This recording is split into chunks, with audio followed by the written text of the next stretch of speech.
बिस्मिल्लाहिर्रहमानिर्रहीम। अस्सलाम वालेकुम नाज़रीन, आप देख रहे हैं टाकरा। मैं हूं बिलाल मुबशर। शहर सांगला हिल के हवाले से और मकामी सियासत के हवाले से बात करने के लिए, और ख़ास तौर पर जिस वक्त मुल्क की सूरत हाल है सियासत के अंदर, और मुल्क के अंदर जो महंगाई का इस वक्त ज़ोर शोर चल रहा है, सियासत में जो तोड़ जोड़ चल रही है, उसके ऊपर बात करने के लिए मेरे शहर सांगला हिल के दबंग किस्म के सियासी वर्कर हैं। और मैं अक्सर कहता हूँ मेरे शहर में दो शेख रशीद हैं, एक भी नहीं, एक आसफ़ आसी और दूसरे राशिद अमान मेरे साथ मौजूद हैं। राशिद अमान साहब, बहुत शुक्रिया, आपने वक्त दिया। जो हालात हैं इस वक्त पाकिस्तान के, उसको कैसे देख रहे हैं? फिर आगे जाके आगे अगले सवाल करेंगे। वाह, बहुत शुक्रिया। आपने बड़ी तफसील शेख रशीद बना दिया। चले आपकी ज़रा नवाजी से यार मुल्की हालात मेरे भाई, जब जब भी कौमों के अंदर ना मुश्किल टाइम आता है ना, तो थोड़ी तकलीफ़ उठानी पड़ती है। आप कुछ भी कर लें, किसी तरह लिहाज से भी कर लें, कि आपको एक नज़र आता है कि मुल्क में अंदर एक सियासी और कानूनी जी जी एक वैक्यूम पैदा हो चुका है, एक खला पैदा हो गया। जी जी और आप देख रहे हैं जैसे जैसे इमरान खान साहब अपनी नब्ज़ को, उसको अवामी नब्ज़ के ऊपर हाथ रख के धड़कन फील कर रहे हैं।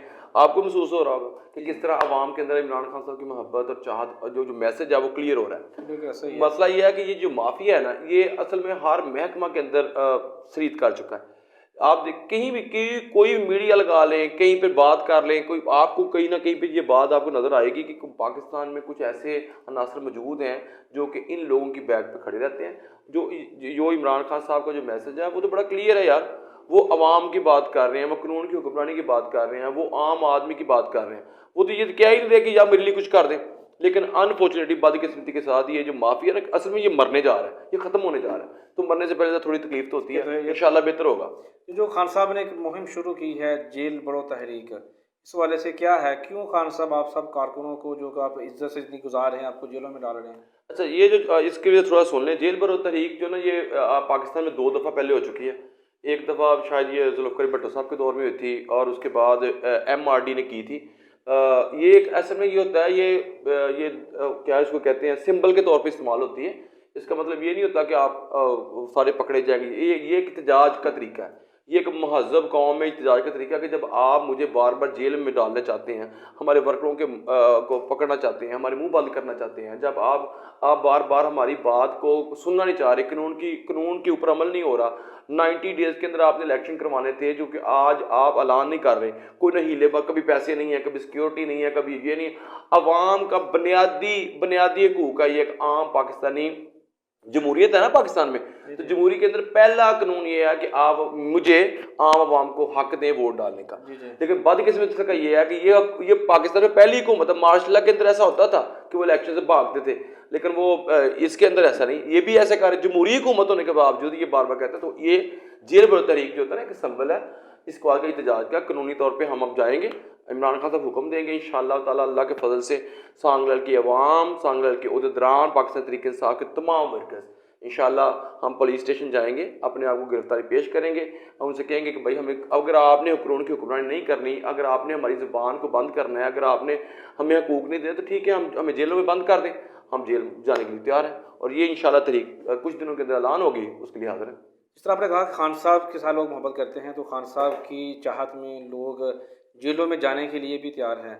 ऐसा क्यों है कि दिन ब दिन खान साहब की मकबूलियत में इजाफा होता जा रहा है, जिस तरह की महंगाई में इजाफा होता जा रहा है?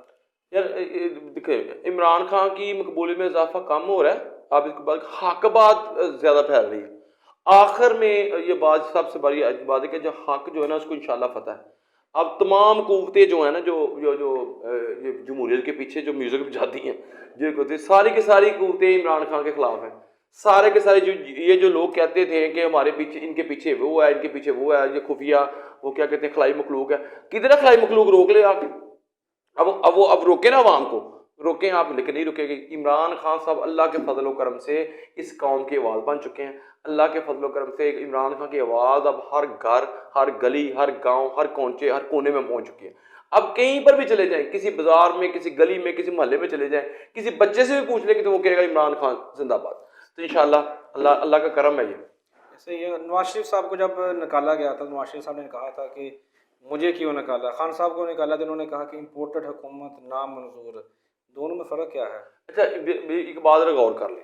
जब मियां नवाज शरीफ साहब को हुकूमत से निकाला गया था, तो उनके ऊपर केसेस थे, उनको अदालत ने निकाला था। उन्होंने किसी किसी किसी इस तरह अदब एतमाद या जाली इम्पोर्टेड हुकूमत या किस तरह का अमीरवा खरीद के निकाला गया था। उनको एक केस के अंदर सज़ा दी गई थी और सज़ा की वजह से वो नाअहल करार पाए थे, जिसकी वजह से वो प्राइम मिनिस्टर की सीट से उतारा गया था। वो जब आवाम के अंदर बाहर आए, रोड की GT रोड के ऊपर गए, उन्होंने कहा मुझे क्यों निकाला, के नारा लगाया, लोगों ने सुना ही नहीं। फिर लोगों ने बताया उसको कि क्यों निकाला। उसका जवाब 2018 के अंदर पाकिस्तानी अवाम ने इमरान खान को वोट दे के दिया। हालांकि मैं ये समझता हूँ कि जितना वोट इमरान खान को मिला था उतनी सीटें दी नहीं गई थी, उसके अंदर बेईमानी की गई थी, मेरा ये अपना ख्याल है। उसके अंदर बहुत से लोगों को एडजस्ट किया गया था क्योंकि ये लोग कंट्रोल करना चाहते थे, एस्टेब्लिशमेंट इमरान को कंट्रोल करना चाहती थी, इसलिए उसके अंदर वो फिक्सिंग की गई थी। उसके बावजूद नवाज शरीफ को लोगों ने जवाब दिया। अगर इतने ही फेमस हैं ये लोग, इतने ही अवाम के अंदर फेमस, तो आए ना यार, बाहर क्यों बैठे हैं, अंदर आए, आगे सामना करें अवाम का। अवाम पूछ तो रही है क्या क्यों निकाला है, बताती है अवाम, सामने आई, अवाम भी बताएगी और इमरान खान रोज बता रहा है। आगे दूसरी बात, कोई टीवी लगा लें, कहीं पर भी सिवाय 1-2 टीवी चैनल निकाल के, सब के ऊपर सारा दिन मरीम नवाज, नून लीग, प्रेस कॉन्फ्रेंस।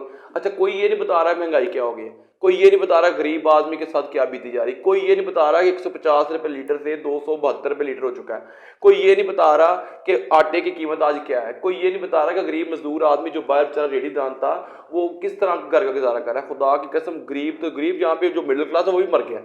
अच्छा, कोई आवाज बुलंद नहीं कर रहा। मैं हैरान होता हूँ लोगों के ऊपर जो आज भी इनको सपोर्ट कर रहे हैं। अच्छा, पाकिस्तान की तमाम जमातें, तमाम सियासी, तो मैं कह नहीं सकता, माफिया की जो जमातें हैं सारी इकट्ठी हो गई, अगर ये भी मिलके नहीं कर सकी।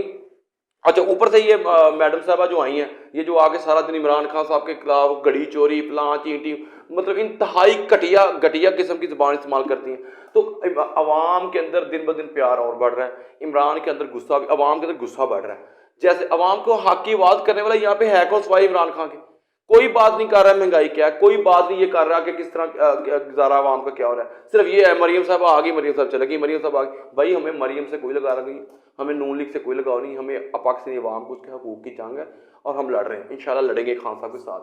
जब नवाज शरीफ साहब को निकाला गया था तो उस वक्त खान साहब ने कहा था कि जो उस वक्त आर्मी चीफ का बिल्कुल सही फैसला है और जो पाक फ़ौज है वो बिल्कुल सही है, पाक फ़ौज का जो सरबराह है बहुत अच्छा है, बेहतरीन है। लेकिन बरअक्स हम देखते थे कि नवाज शरीफ की पार्टी के जितने भी लोग थे, टीवी पे आज भी सोशल मीडिया पर वो वीडियोस मौजूद हैं जब वो पाकिस्तान आर्मी और फ़ौज के ख़िलाफ़ नज़ेब अल्फाज का इस्तेमाल करते थे। आज हम ये देख रहे हैं कि आज पाकिस्तान तहरीक इंसाफ आर्मी के ख़िलाफ़ बात कर रही है और जो पाकिस्तान मुस्लिम लीग नून के लोग हैं वो आर्मी के हक में बात कर रहे हैं। तजाद क्यों? बुरी बात, नहीं, बिल्कुल गलत है। हम पाकिस्तानी आर्मी के खिलाफ नहीं, मेरा ये मैसेज आर्मी चीफ के खिलाफ बातें बिल्कुल नहीं।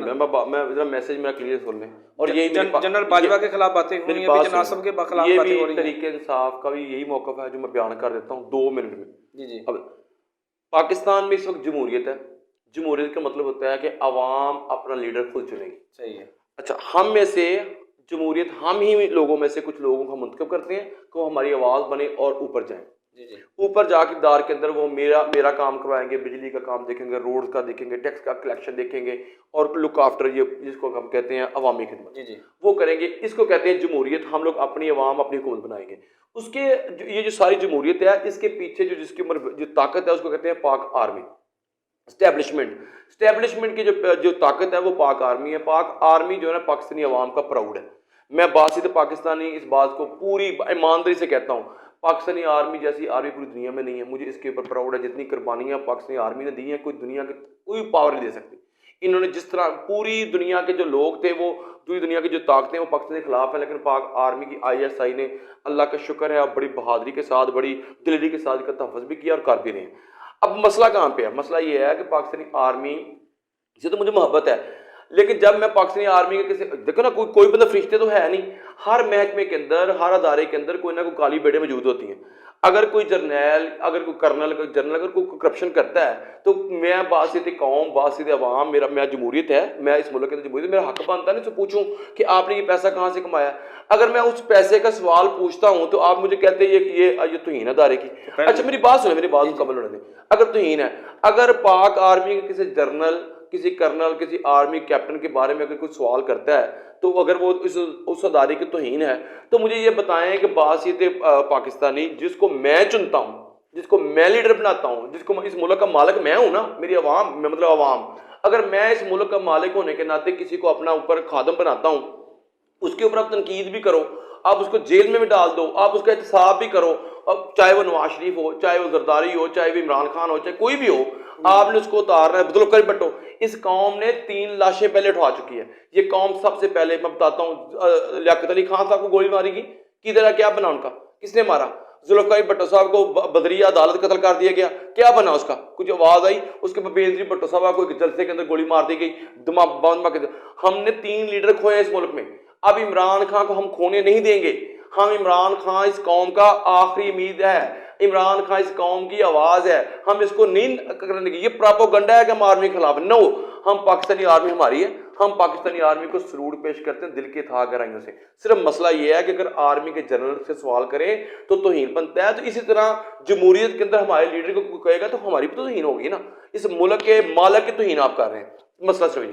ठीक है, थोड़ा सा वापस आते हैं मकामी सियासत के ऊपर। बहुत बड़ी खबर ये लगी हमें कि पाकिस्तान तहरीक इंसाफ के मुतहर्रक तरीन कारकुन, और आप बड़े अहदे पर भी फायज हैं, आप साबिक़ कोऑर्डिनेटर भी रह चुके हैं गवर्नर पंजाब के।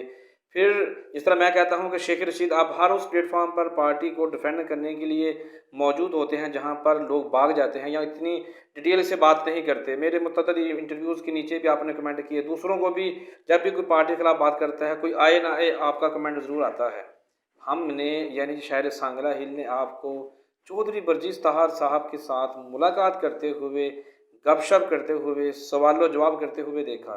क्या सीन है वो, क्यों मुलाकात हुई, मकसद क्या था, क्या कुछ पूछा आपने उनसे? अच्छा, पहली बात तो मैं यहाँ पे ऐड कर दूँ, मैं पीटी पाकिस्तान तहरीक इंसाफ का नज़रियाती वर्कर भी हूँ और पाकिस्तान तहरीक इंसाफ मैं हूँ। मेरा फेस पाकिस्तान तहरीक इंसाफ है, मेरी जमात है, मैं उसका नुमाइंदा नहीं हूँ, मैं उसका हिस्सा हूँ, मेरे जिस्म का हिस्सा है पाकिस्तान तहरीक इंसाफ। दूसरी बात, आपने कहा चौधरी बरजीस ताहर साहब जो ना इस शहर सांगला के फरजांद हैं। चौधरी साहब जो है ना 6 बार MNA मुंतखब हुए हैं इस शहर सांगला से। अल्लाह पाक ने उनको इज़्ज़त बख्शा है, ये अल्लाह पाक के करम है जिसने उनको 6 बार इज़्ज़त दी है। तो मेरा भी फ़र्ज़ बनता है एज ए बेटा होने के नाते, मेरा वो 6 बार MNA अभी मौजूद है, जी MNA, तो मैं उनसे मुलाकात करूँ। दूसरी बात, मेरी मुलाकात उनके साथ हुई, हाजी यूनुस साहब हैं, उनके घर उन्होंने चाय पे इन्वाइटेड थे, मैं भी इन्वाइटेड था। तो वहाँ पे गपशप हुई, तो वहाँ पे कुछ सहाबी भाई मौजूद थे, उन्होंने उसकी वीडियो भी बनाई। चौधरी साहब के साथ गपशप बड़ी अच्छी रही, उनसे बड़े सख्त सवाल मैंने किए, मैंने पीटी वर्कर होने के नाते सवाल नहीं किए। अच्छा, शहरी होने के नाते मैंने पाकिस्तान का शहरी भी और सांगला हल्का बेटा होने के नाते मैं भी तो उनका ही जानशीन हूँ ना। वो भी मेरे शहर के बेटे हैं, मैं भी शहर का बेटा हूँ। तो छोटा बेटा होने के नाते मैंने उनसे सिर्फ पूछा कि आपने 6 बार MNA मुंतखब होने के बाद मेरे शहर के लिए क्या किया और आने वाले दिनों के मुस्तकबिल क्या है, बस ये। लेकिन जो उन्होंने अपने जो सवालात में, जो मेरे इंटरव्यू में उन्होंने बताए थे अपने सारे काम, उसके ऊपर तो आपने तनकीद के तफसील के साथ बुछार कर दी थी। क्या खान जी, मैं उस बात पे कायम हूँ। मैंने चौधरी साहब के सामने बैठ के ये बात की थी आप? बिल्कुल सामने बात की मैंने, बल्कि ज़्यादा सख्त बात की।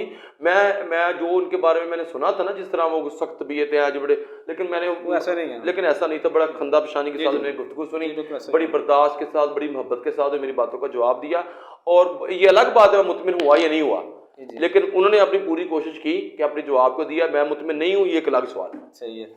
बरजीस ताहर साहब के साथ या उनकी पार्टी के लोगों के साथ आपकी तो नहीं बनती, लेकिन लोगों ने देखा, और जो उनकी पार्टी के लोग थे, आपकी पार्टी के लोगों ने तनकीद भी की कि राशिद वांदा की काम चौधरी बरजीस ताहर दे नाल की आखो के बारे में।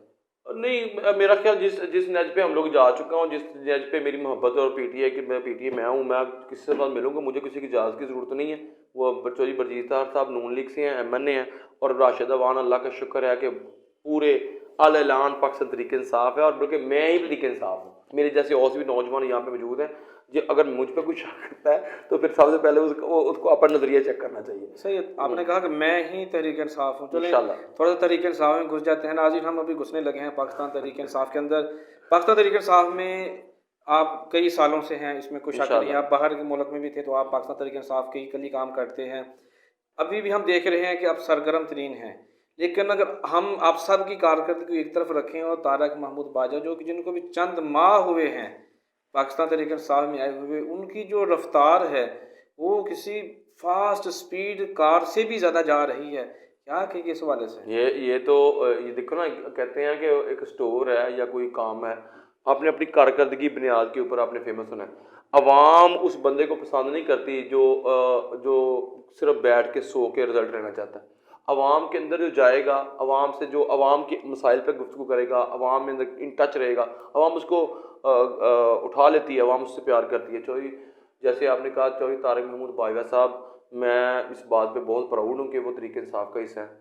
अल्हम्दुलिल्लाह तरीके इंसाफ के नज़रिए के ऊपर वो आए हैं और मैं इस वक्त इतना खुश हूँ कि वो नून लीग से में थे। वो तरीके से पहले नून लीग से 2 दफ़ा, एक दफ़ा आज़ाद भी बने शायद नून लीग, लेकिन नून लीग की सपोर्ट के साथ 2 दफ़ा MP बने। जी जी, ऐसा ही है। अब पिछली दफ़ा वो आज़ाद थे खड़े, तो तरीके इंसाफ में आप वो आए हैं, जिसका मतलब है मेरे नज़रिए पे आए हैं। इमरान खान के नज़रिए का मतलब मेरा नज़रिया, मेरा भी तो वही नज़रिया। तरीके इंसाफ की ये जीत हुई है कि चौधरी तारिक महमूद बाजवा साहब PTI में आए। तरीके इंसाफ में अगर वो अपना काम कर रहे हैं, अपनी मेहनत कर रहे हैं, तो बहुत अच्छी बात है। मैं कहता हूँ ये मेरी पार्टी को भी फ़ायदा हो रहा है, साथ लोगों के तो एक लीडरशिप मिल रही है, अच्छी बात है। बाकी लीडर भी बहुत मेहनत कर रहे हैं, लेकिन तारिक महमूद बाजवा साहब के पास सेलमैन ज़्यादा अच्छे हैं। हाँ। अच्छा, दूसरी तरफ चले जाते हैं। मलिक आज़म साहब साबिक़ चेयरमैन बैतुल माल पंजाब रह चुके हैं। उन्होंने सांगला हिल का नाम बहुत ज़्यादा मशहूर किया। वैसे भी ख़ानदानी तौर पर वो उनकी फ़ितरत में चीज़ शामिल है कि लोगों को देते रहना। वो खुफिया भी देते हैं, सरेआम भी देते हैं, उनके वालिद मोहतरम भी देते हैं, उनके चाचा भी, ये उनका काम है। चेयरमैन बैतुल माल पर इन्होंने बहुत खिदमत की इस इलाके की, सिलाई कढ़ाई की मशीनें दी और भी बेशुमार है काम है, उस पर चले जाएंगे बात लंबी हो जाएगी। तारा सिद्ध गुम्मन चाचा जी जो कि ज़िले लेवल पर मेंबर काउंसिल भी रह चुके हैं, ख़ानदानी तौर पर सियासी आदमी हैं, पाकिस्तान तहरीक इंसाफ के साबिक़ा टिकट होल्डर भी हैं और माजी में मुश्किल वक्त में उन्होंने बहुत सारा पाकिस्तान तहरीक इंसाफ के लिए अपना खून भी बहाया, उन्होंने मेहनत भी किया, पैसा भी इस्तेमाल किया है। शहर सांगला हिल को 2 बड़ी सड़कें भी उन्होंने लाकर दी हैं जबकि वो हारे हुए थे। ये दो अशख़ास एक तरफ रखें और चौधरी तारिक महमूद बाजवा को एक तरफ रखें, तो फिर आपको नहीं लगता कि टिकट किसकी तरफ जा रही है? नहीं, यहाँ पे थोड़ा सा ठीक कर लें। तारिक महमूद बाजवा साहब NA के कैंडिडेट हैं। नहीं, ये बात पहले थी। अब मेरे इंटरव्यू में इस बात का वो इजहार कर चुके हैं और सरेआम कर चुके हैं। अगर पाकिस्तान तहरीक इंसाफ में की वजह से, जैसे कि अभी उन्होंने असम्बलियाँ तहलील हो चुकी हैं, तो अगर पंजाब में इलेक्शन होते हैं तो बाजवा साहब पंजाब मेंबर असम्बली के उम्मीदवार भी हैं। ये वीडियो क्लिप भी मौजूद है। अभी तक तो वाज़ेह फिर नहीं हो सका, बिल्कुल वाज़ेह है। पार्टी के अंदर जो बात यही है, ऊपर भी और नीचे भी जो हमें इन्फॉर्मेशन मिलती है कि वो NA के कैंडिडेट है और वो जो PP के कैंडिडेट हैं, मेरी इतलात हैं, गलत भी हो सकती हैं, मैं वर्कर हूँ, लेकिन पार्टी के अंदर इन टच रहता हूँ। मेरी इतलात ये है कि 2 लोगों को शॉर्ट लिस्ट किया गया, बल्कि 3 लोगों के ऊपर बात की जा रही है। तीसरा अभी उनको भी दाखिल किया गया, पहले नहीं था। उनमें से तारिक सिद्ध गुम्मन साहब में साबिक़ टिकट होल्डर हैं, 32,000 वोट लिया है, बड़े मोतबर शख्सियत हैं, बड़े शरीफुल नफ्स इंसान हैं, बहुत शफीक इंसान हैं और बहुत मोहब्बत करने वाले हैं और एक अच्छा चेहरा है पाकिस्तान तहरीक इंसाफ। उनके ऊपर गौर है। दूसरा, इस शहर सांगला का फरजान है, इस शहर सांगला की शराफत का निशान है, इस शहर सांगला की मेजॉरिटी बरादरी से बिलोंग करने वाले हैं और लोगों की गरीब मस्कीन और आम लोगों की आवाज़ है। वो बदमाश नहीं है, वो रंगबाज नहीं है, एक सादा लो आदमी है, अरबपति है, करोड़पति है, लेकिन सादा लो है, लोगों से मोहब्बत करता है। मलिक मोहम्मद आज़म साहब, उनको पाकिस्तान तहरीक इंसाफ एक दफ़ा आज़मा भी चुकी है। उनको एक ओहदा दिया था बैतुल माल पंजाब का, और जो कि इमरान खान साहब ने उनको बुला के शाबाश भी दी और सदर पाकिस्तान ने उनको एक सर्टिफिकेट भी दिया बेहतरीन कारकर्दगी का। 3 साल उन्होंने सर्व किया आवाम को, जिससे सांगला की आवाम को बहुत फ़ायदा हुआ। तीसरे कैंडिडेट हैं यूथ विंग के, बड़े एक्टिव कैंडिडेट हैं, लेकिन अभी नए हैं, सांगला के लोग उनसे इतने आशना नहीं है। उनका नाम भी लिस्ट में शामिल है, उनके ऊपर भी गौर किया जा रहा है। अदनान रामे साहब हैं उनके, लेकिन ज़्यादा जिनकी आवाज़ ज़्यादा आ रही है 2 लोग हैं, वो तारिक सिद्द गुम्मन साहब और मलिक आज़म साहब, इनमें से किसी एक को टिकट मिलेगा। वो पार्टी के अंदर कल को क्या हो जाता है, कैसा हो जाता है, इलेक्शन इकट्ठा हो जाए तो सिनेरियो चेंज हो जाएगा। लेकिन अगर इलेक्शन अलग अलग होता है तो सिनेरियो अभी तक तो ये है। अगर तारिक महमूद बाजवा साहब को पार्टी टिकट देगी तो राशिद रवान पहला बंदा होगा जो फुहारे चौक में खड़े होकर उनका इस्तकबाल करेगा।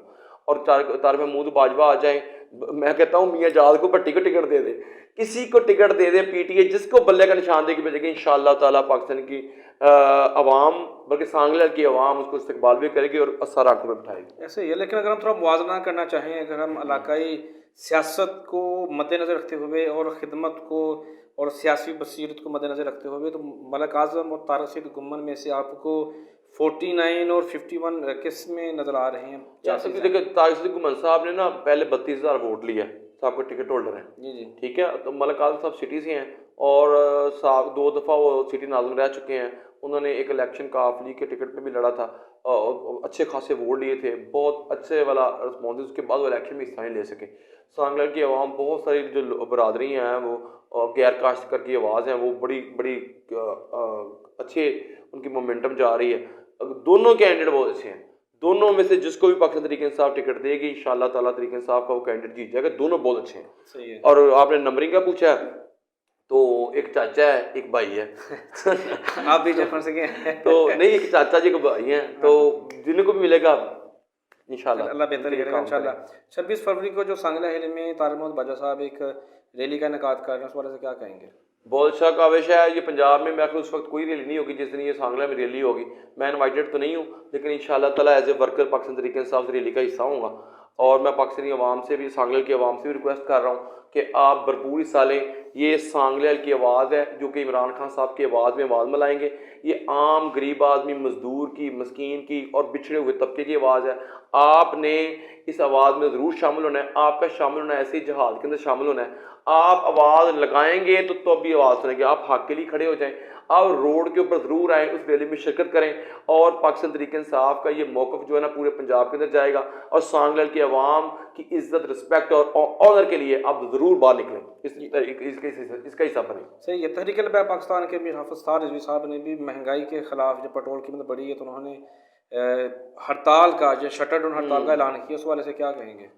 मैं बहुत डिसअपॉइंट हूँ उस्ताद रिजवी साहब से। मैं मादरत चाहता हूँ। जिस तरह उन्होंने एंट्री की थी ना, उनके वालिद साहब का बड़ा ना बहुत बड़ी शख्सियत है, अल्लाह उनको जन्नत नसीब करे। बड़ा नाम था अल्लाह तरीके लब्बैक, लेकिन बदकिस्मती के साथ उन्होंने उनकी साज रिजवी साहब ने तरीके लब्बैक के मौक़िफ़ को नुकसान पहुँचाया।